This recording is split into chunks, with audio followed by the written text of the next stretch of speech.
Olá pessoal, bom dia, tudo bem? Estamos aqui mais uma vez, com a nossa aula do 7º ano, eu, professora Gisele, com disciplina de ciências, tá?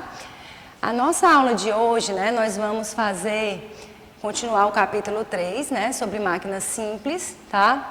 E o que é que nós vamos fazer na nossa aula de hoje? Nós vamos fazer primeiramente a correção da página 301 e do RA da página 304, E vamos também continuar a falar sobre as máquinas simples, os outros tipos de máquinas simples que também estão no nosso livro, ok? Então vamos lá, vamos pegar aí o livro, na página 301. Na página 301, gente, nós temos um tópico, chamado Desenvolver e Aplicar, Ele mostra, na verdade, uma imagem, do filme Tempos Modernos, tá, de Charles Chaplin, de 1936, Nesta cena, Carlitos, engolido pela máquina de parafusos, fica evidente a complexidade desse maquinário com engrenagens, polias e parafusos. E também o próprio Carlitos tranquilo, apesar do acontecido.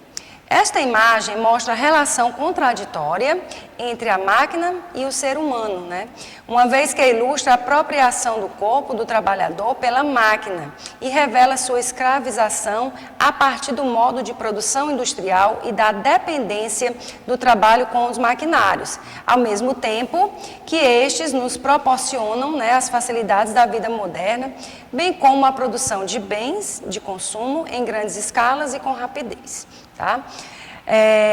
Sendo assim, pense a respeito das máquinas, e das relações dela com o seu cotidiano para responder no seu caderno as seguintes questões. Então, todo mundo respondeu, agora vamos conferir as respostas. Primeira questão, o que você entende por máquinas, Cite 3 exemplos de máquinas que você conhece. Tá? Então, máquinas, gente, são dispositivos, que vão ter a finalidade de facilitar a execução dos trabalhos, das tarefas do nosso cotidiano. Desde você conseguir cortar um objeto, com a tesoura, ou se você conseguir martelar, um determinado objeto com esse equipamento, que é o martelo, uma alavanca, seja qual for, todos esses equipamentos que a gente falou na aula passada e que a gente vai dar continuidade hoje, são estruturas muito simples, que estão no nosso dia a dia, tá? E exemplos, aqui na questão ele pede também 3 exemplos, você pode colocar outros aí, eu coloquei aqui o martelo, a tesoura, a alavanca, tá? Tem um parafuso e assim vai, outros que nós vamos estudar também hoje. A segunda questão, pergunta o seguinte, quais são as vantagens e as desvantagens do uso de máquinas em nosso cotidiano, ou seja, no nosso dia a dia, Eu coloquei aqui, gente, como uma vantagem, você poder realizar um trabalho de forma mais rápida, tá? E mais eficaz, E também com menor custo, Mais barato, tá? E como uma desvantagem, de você utilizar a máquina no seu cotidiano, é porque as máquinas, elas acabam substituindo, até certo ponto, a mão de obra humana, tá? E qual a consequência disso? A consequência disso pode haver o desemprego, Se você tem máquinas que possam executar, por exemplo, o trabalho de 5 funcionários, para a empresa é melhor ela investir numa máquina, porque a máquina ela não vai adoecer, como a gente adoece, para faltar o trabalho, tá certo? Então tem toda essa questão, Então uma das desvantagens seria essa. E outra desvantagem muito importante a gente falar aqui é sobre a poluição, A partir da Revolução Industrial, o nosso planeta ele vem se fragilizando muito em relação à questão ambiental. Por quê? Porque as máquinas, elas emitem muita poluição, tá? Dependendo do tipo de máquina, essa poluição ela chega a um índice muito exorbitante. Então, esse é um ponto também negativo de utilizar máquinas, uma desvantagem, que seria a poluição ambiental, ok? Agora, nós vamos passar, essa foi a correção da página 301, desenvolvendo e aplicar. Agora, nós vamos resolver agora o RA. O RA, gente, foi da página 304, E lá, né, o que esse RA mostra? Esse RA, ele mostra um joguinho, né? Que nesse joguinho você observa que vai aparecer vários tipos de equipamentos, né? De máquinas simples, que você vai ter que clicar no balãozinho, né? Aparece, por exemplo, apareceu pinça, né? Aí vai começar a subir o balãozinho que vai ter. É uma alavanca interpotente, né? São os tipos de alavancas. É uma alavanca interresistente, é uma alavanca interfixa. Aí você vai clicando naquele que você acha que é a resposta correta. E aí você vai obter um número de acertos, tá? Então todas essas máquinas aqui simples, elas apareceram no joguinho, tá? Então fica aqui a resposta para vocês conferirem direitinho. A pinça é um tipo de alavanca interpotente, né? O carrinho de mão já é uma alavanca interresistente, né? A gangorra, né? Que vocês já devem ter usado, né? É uma alavanca do tipo interfixa, né? O hashi, né? É aqueles palitinhos que a gente tem, né? Da culinária oriental, que você pega o palitinho para comer, né? Sushi. Também é uma alavanca do tipo interpotente, tá? O martelo e a tesoura, ambas são interfixas, né? E o cortador de unha é uma alavanca interpotente. Então, eu peço que vocês, ao realizarem esse RA, né? Possam reforçar os conceitos das alavancas interfixas, interpotentes e das alavancas interresistentes, ok? Então, espero que tenham acertado o máximo possível, né? Desse RA, porque é um joguinho bem interessante. Agora, nós vamos dar continuidade, né, aos tipos de máquinas simples, tá? Nós falamos na aula passada sobre as alavancas e as roldanas, tá? Que são máquinas simples. E agora, hoje, nós vamos falar sobre o plano inclinado. O plano inclinado, gente, é o que a gente chama popularmente de rampa, né? Aqui mesmo na escola, nós temos vários locais, né, de acessibilidade, tá? Para as pessoas que têm deficiência física, que são as rampas. Não tem só o acesso às salas de aula por escadas, né? A gente tem também alguns acessos que são as rampas. Rampa é um plano inclinado, né? Qual a finalidade dessa máquina, né? Simples, que é uma rampa, né? Ela reduz a intensidade da força necessária para um corpo se romper. Existem rampas que são mais íngremes, e existem rampas que são mais suaves, como essa aqui azul, né? Eu tenho aqui dois tipos de rampas, tá? Eu tenho aqui essa rampa que vai nessa altura aqui todinha, tá? Que ela vai ter um ângulo maior. E eu tenho essa outra rampazinha que tá de azul aqui, mais suave. Ela é mais longa, mas ela é mais suave. Essa outra, ela é mais curta, mas ela é mais íngreme. Tá? Todas as duas, elas diminuem a força, né, que você vai colocar para poder mover um objeto, né, se deslocando através dela. Porém, existem 3 fatores que devem ser levados em consideração para a construção, né, de um plano inclinado para essa finalidade, né, de acessibilidade. Seriam a inclinação da rampa, tá? A intensidade de força, se você bota mais força ou não para mover um corpo, né? Ou empurrar um carrinho de mão, né? Ou empurrar uma cadeira de roda para subir aquela rampa. E a distância, né? Que é o percurso, se ela é de 1 metro, se ela é de 2 metros, de 5 metros.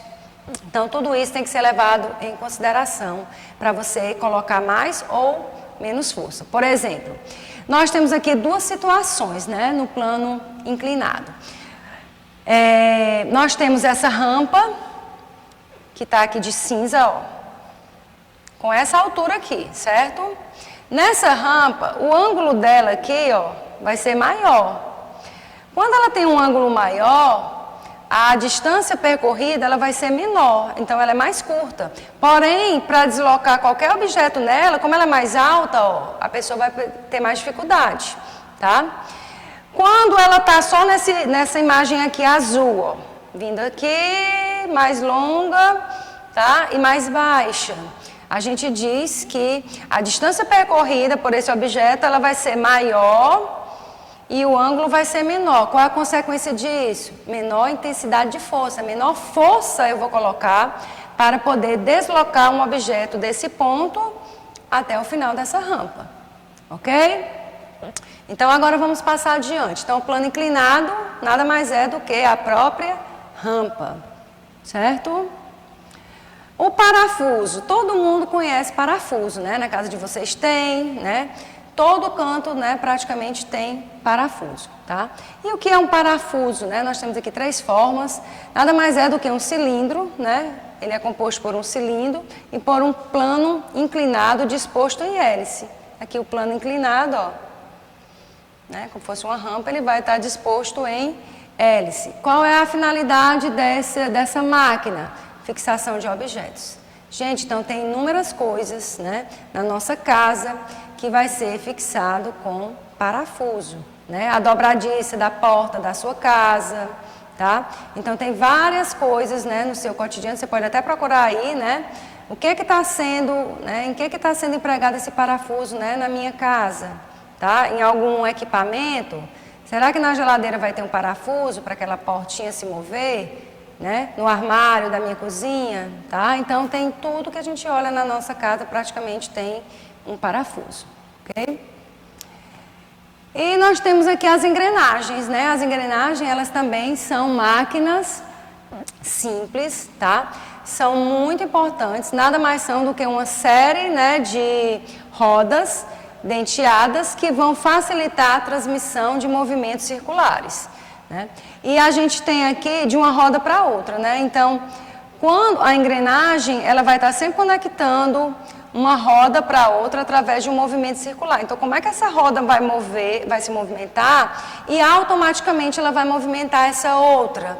Como é que essa rodinha aqui vai se movimentar e automaticamente vai fazer o movimento da outra? Através de engrenagens, né? Então, são rodas que vão estar conectadas umas às outras para permitir o movimento de determinado objeto.